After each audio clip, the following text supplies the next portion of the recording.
2024 September నెల 16 నుండి 30 వరకు మిథున రాశి ఫలితాలు. కన్యా మిథునయోర్బుధ. ఈ రాశికి కూడా వచ్చేప్పటికల్లా శుక్రుడు ఒక్కడే బాగున్నాడు, మిగతా గ్రహాలు ఏవీ బాగాలేవు.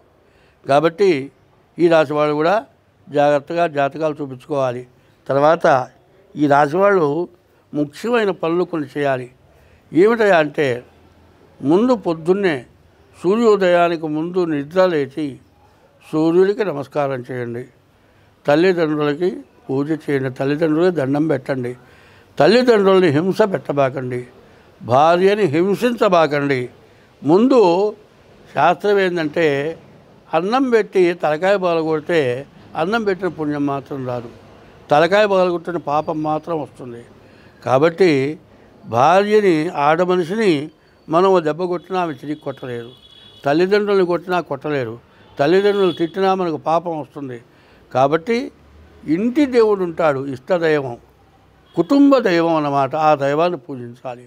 రెండోది తల్లిదండ్రులను పూజించాలి. భార్యని ప్రేమగా చూడాలి. భార్యకి ఎందుకంటే 4 గోడల మధ్యలో ఉంటుంది, బయటికి పోదు. కాబట్టి ఆమెకి లోకజ్ఞానం తక్కువ ఉంటుంది.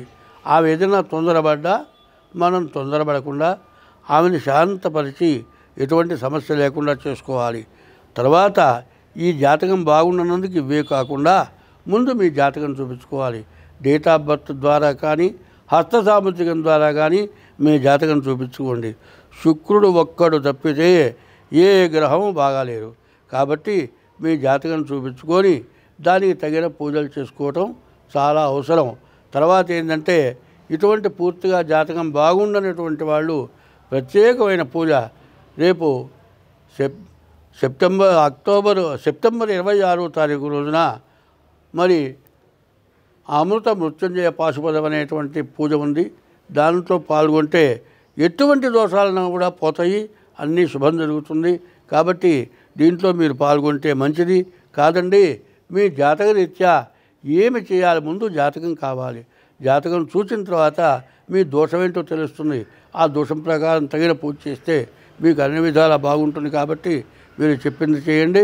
స్వస్తి.